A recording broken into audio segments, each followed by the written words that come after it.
Bueno, pues continuamos en Primera Línea. Le damos la bienvenida a todos nuestros amigos que nos sintonizan a través de la señal de Haz Mundo. Bienvenidos. Hoy es viernes de la diplomática. ¿Cómo estás, Juan Pablo? Bienvenido. Gracias, Baitiare, y muy bien. Muy bien. Bueno, pues vamos a hablar precisamente de lo que se dio a conocer este lunes, la resolución de la Suprema Corte de los Estados Unidos, en donde se votó a favor de los derechos de las mujeres. Se toca un tema muy importante, polémico, tabú en muchas condiciones, que es el aborto. Vamos a hablar de esto entonces, ¿no? Sí, y yo nada más le quiero decir, si me ponen cámara 1, por favor, señores. ¿Acá? Ah, bien, perfecto. Que aquí vamos a hablar de las cuestiones legales del aborto. No vamos a hablar de lo moral o lo inmoral del caso. Entonces, por favor, no le vayan a escribir a Baitiare o a mí o al programa, al productor, de que somos unos hijos de Satanás por hablar de esto. Son cuestiones legales, señores. Ok, pero hablemos en términos legales entonces, de los derechos de las personas a decidir. Claro, el lunes la Suprema Corte de Estados Unidos declaró que ciertas leyes en el estado de Texas no estaban puestas en los libros para ayudar a las mujeres, para incrementar la seguridad de la salud de las mujeres, sino estaban ahí estrictamente para obstaculizar su derecho al aborto. Exacto, poniendo un poco en contexto es precisamente esto, ¿no? Se había pues dado una trataron de hacer una regularización en el tema de los abortos, entonces trataban de poner como ciertas cláusulas, ciertas clínicas tendrían que tener algunos conceptos muy bien definidos y en lugar de propiciar el apoyo o que se practicaran un aborto de una manera eficiente, segura, claro, pues estaban poniendo más bien obstáculos, como dices. Sí. Si nos regresamos un poco en el tiempo, en 1973, la Suprema Corte de Estados Unidos de aquel entonces, en el caso famoso de Roe contra Wade, dice, señores, el aborto es legal y un derecho constitucional de todas las mujeres norteamericanas.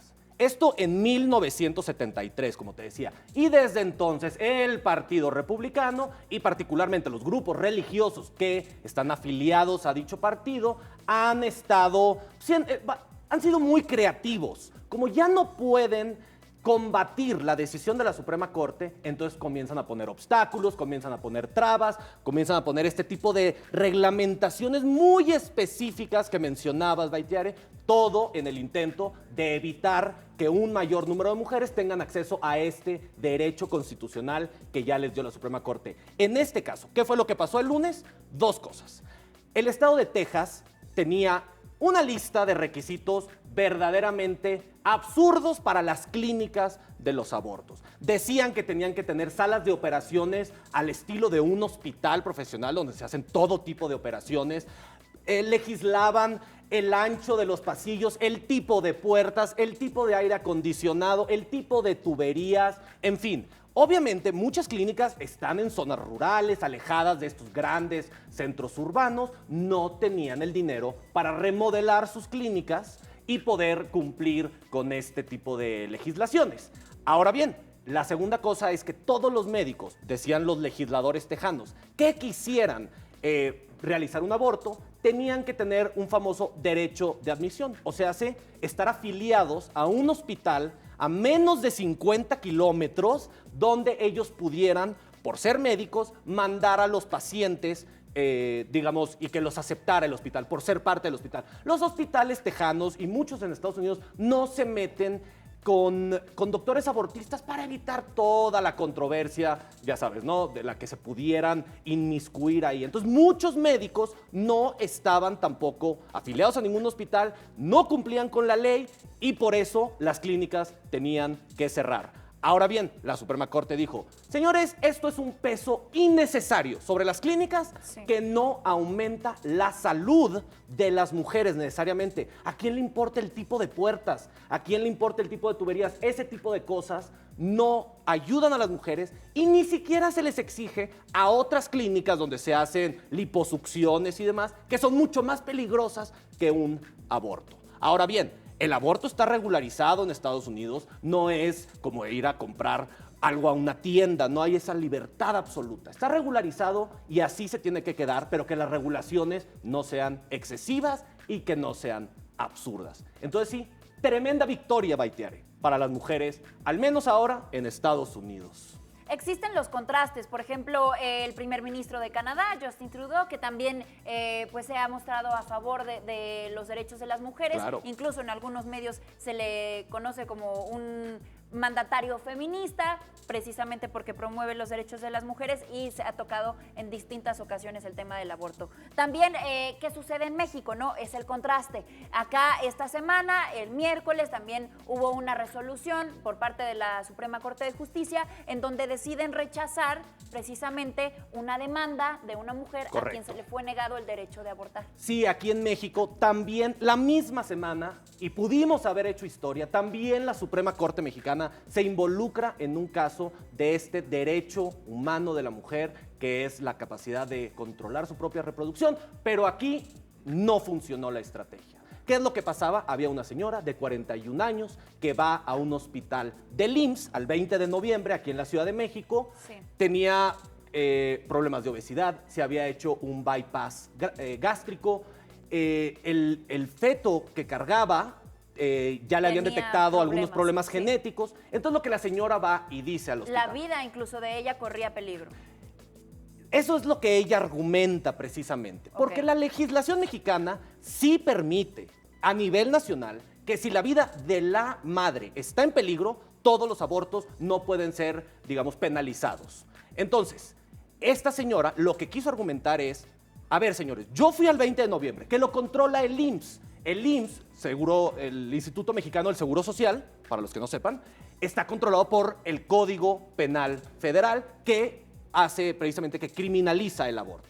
Entonces dice, yo fui ahí, me negaron el aborto, a pesar de que pudo haber dañado a mi salud y demás, los médicos no se quisieron meter y dijeron, como tu vida no estaba en peligro, te lo negamos.